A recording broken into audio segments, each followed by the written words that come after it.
Welcome in, Matt here. This is a shout out to Michelle who's actually requested I break this beat down, and I didn't need much of an excuse because this is a tune. So this is Black Velvet, Alannah Myles. Love this song. I've always loved this song, and it's a pretty basic beat, but it's got a really cool, quirky twist to it, which just makes it sound quite unique and very recognisable. If you don't know it, how could you not know it? If you don't know it, check it out.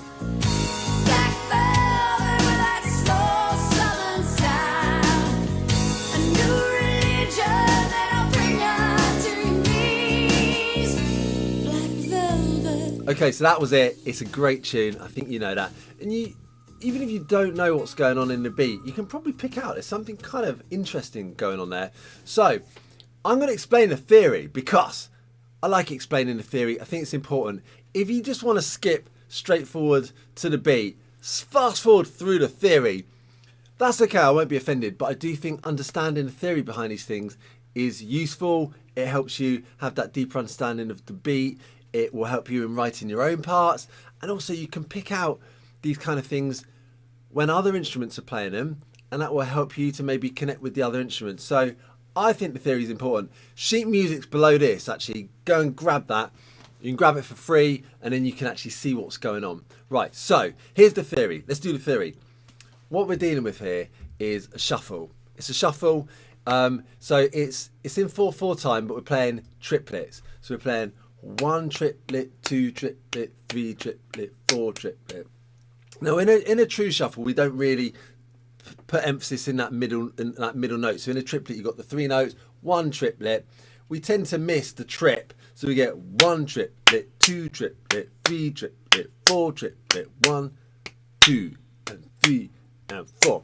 So it's swung, it's triplet based, and we're missing that middle note.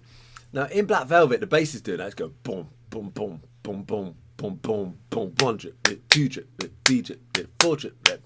Because the tempo is quite slow, it's 92 BPM, it allows the drummer actually to play all of the triplet notes. So we get this feel. 1 triplet, 2 triplet, 3 triplet, 4 triplet, 1 triplet. So even though the bass guitars go boom, boom, boom, boom, boom, shuffle, the drums dun, dun, dun, dun, dun, dun, dun, dun, dun, dun, dun.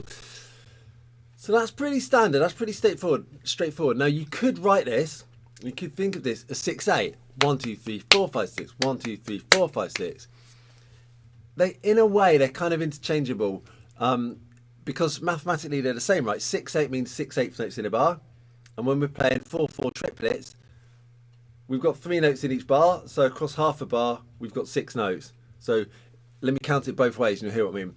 1 triplet, 2 triplet, 3 triplet, 4 triplet, same as 1, 2, 3, 4, 5, 6, 1, 2, 3, 4, 5, 6. Okay, hope that makes sense. Now, if I just heard the drum beat from this song, I might be tempted to write this in 6/8, but listening to the song as a whole, for me, it's a shuffle in 4/4.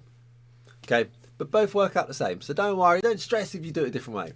Right, so before we get into the beat, the little clever thing that's happening here was that Jorn Andersen is the drummer. What's going on here is this accent, and he's given us a quarter note triplet accent pattern, which is super cool. And that's what you're hearing on the hi-hats. You hear this like that's providing the quarter note triplet. And an easy way to think about quarter note triplets for me is to think about 8th note triplets, which we're really familiar with. So we've talked about those already. So we've got 3 equally spaced notes in a beat. So like 1 triplet, 2 triplet, 3 triplet, 4 triplet, 1 triplet, 2 triplet, 3 triplet, 4 triplet. You're probably familiar with those. They're pretty standard.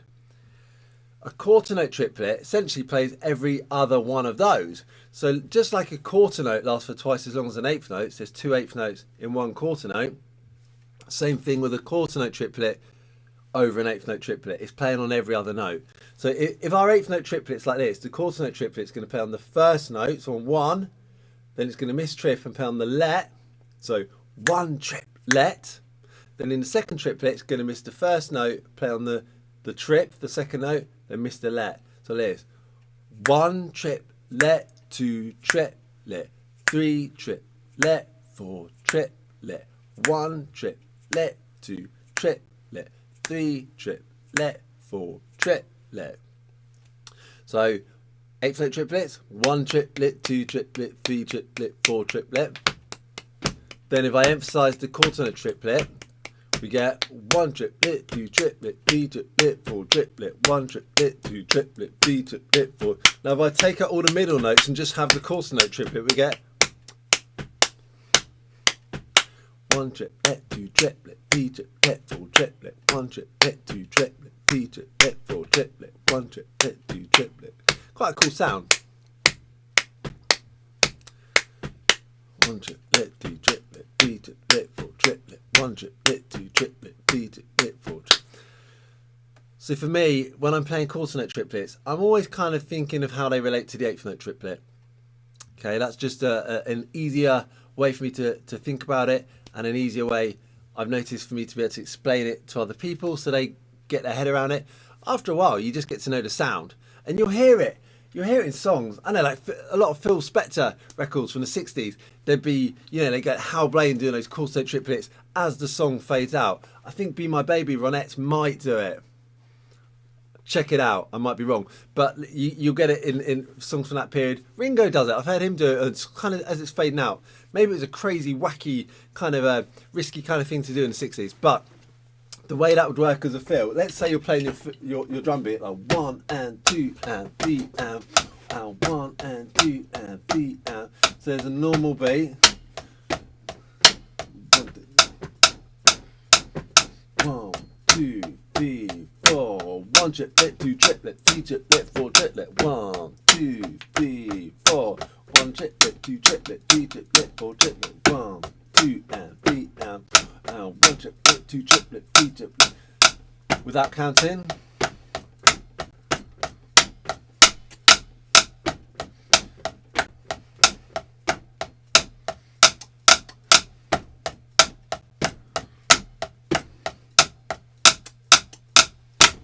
Okay, so that's a quarter note triplet type fill. That's kind of the theory around it. So in this song, he's just going to be playing the hi-hats, as we've talked about, 1 triplet, 2 triplet, 3 triplet, 4 triplet, but accenting every other note on the hi-hat, so we get this emphasis of the quarter note triplet. 1 triplet, 2 triplet, 3 triplet, 4 triplet. I hope that makes sense. That's the theory behind it. I think it's worth understanding that. Now let's cut to the beat.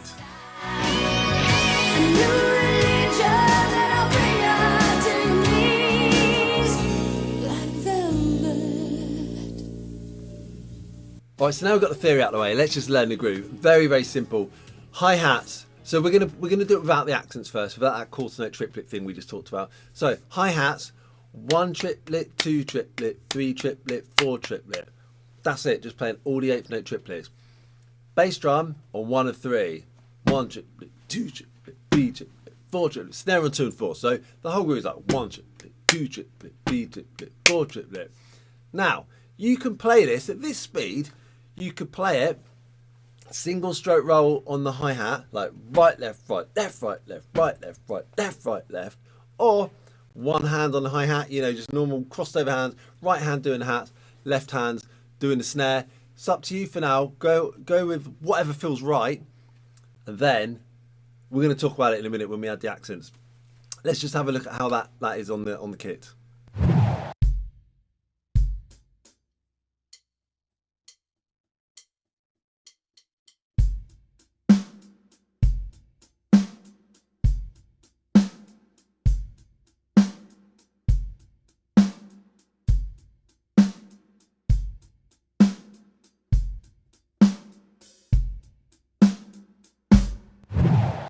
Okay, so that's the basic core beat. Now, what happens here to make this quite unique, or if not unique, it stands out, it's unusual, right? Is these accents. So we talked about the theory of this, so how do we do it on a practical level? So you've got two options really. So let's say if you're playing with the crossed over thing with the one hand, so just hi-hats done with just your right hand, you're going to have to play an accent, then a ghost note, or like a softer note, accent, softer note. So you'll get this sound. 1 triplet, 2 triplet, 3 triplet, 4 triplet, 1 triplet. Now that's fine. That's totally doable. Let's check it out with a metronome, 92. So we've got 1, 2,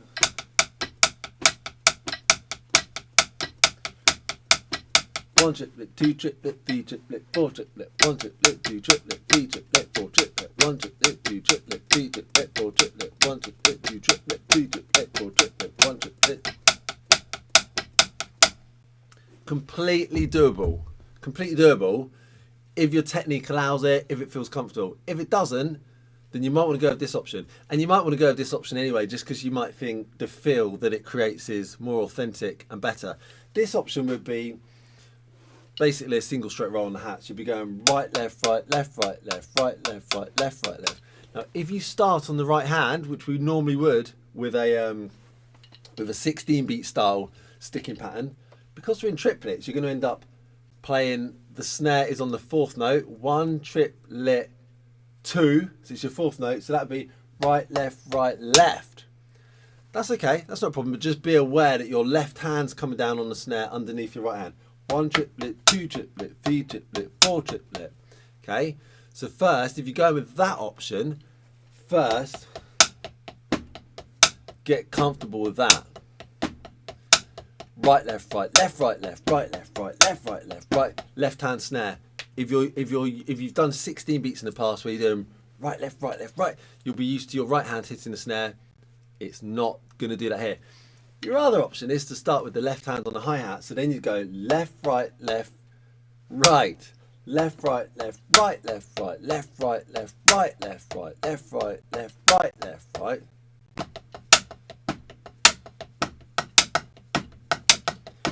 Again, totally doable. For me, I don't like it.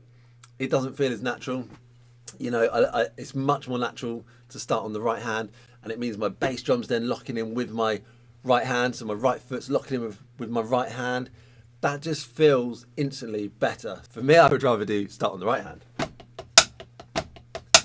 Right, left. You know, that's just better. But it's up to you, there's no wrong or right here. Just listen to the sound and see which one sits best for you. Now, if you're going for the two-handed option, remember the accent. So let's just say you're going to do right, left, left on the snare. What it means is every right hand is an accent. Every left hand on the hi-hat is soft, and then obviously the left hand snare is loud.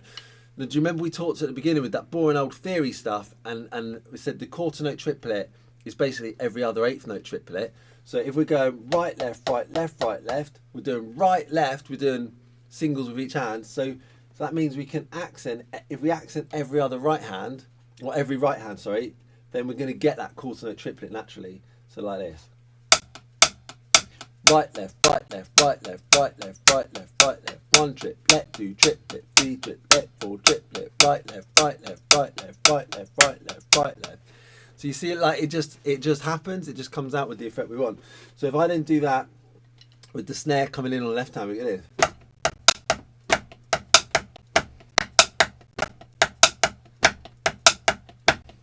We go 1, 2, 3, 4, 1 triplet, 2 triplet, 3 triplet, 4 triplet, 1 triplet, 2 triplet, 3 triplet, 4 triplet, 1 triplet, 2 triplet, 3 triplet, 4 triplet. Do a bit slower.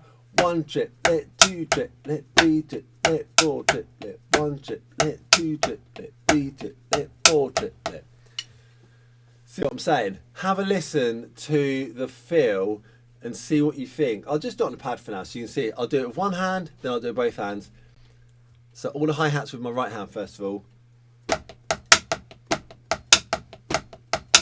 Both. 1.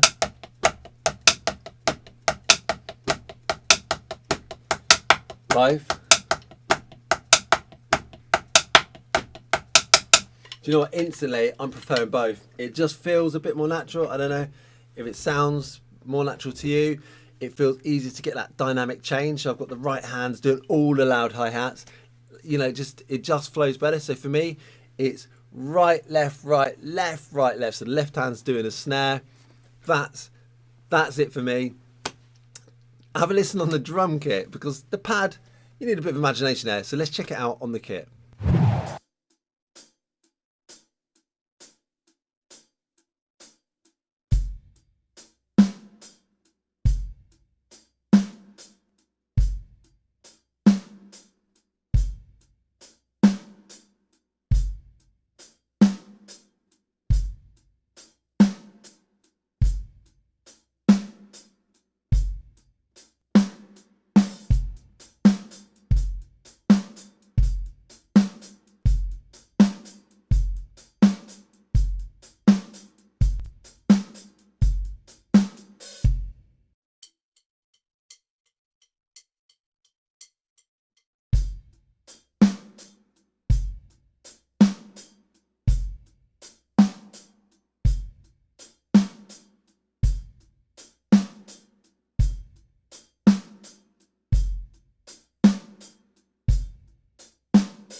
Okay, so that's it. I know we went a bit deep on the theory. There was a bit of talking, a bit of discussion, but I think it's good. We need to, really consider that. Whenever I approach a groove, I'm thinking, which sticking shall I use? What's the best way to play this for me? And I won't always be slavish about it. If I know the song was originally played with this certain technique, but I also know that for me, it's going to feel better if I play it this other way, then what do I want to do? I want to make it feel good. I want the band to feel comfortable playing with me. I want the audience to be like dancing, nodding along, feeling the vibe. So I'm just trying to look for what's the easiest way that I can get all the key parts of this groove, make it sound authentic, but also make it feel good. So don't stress too much. Just find a way that works for you. Put the tune on. It's a classic tune. It feels really good to play. It's just awesome. Even though the drum part hardly changes, a couple of fills, that 3 or 4 minutes is just lay it down. Just get that groove, get solid, lock in. It's such a cool tune. Have fun with that one.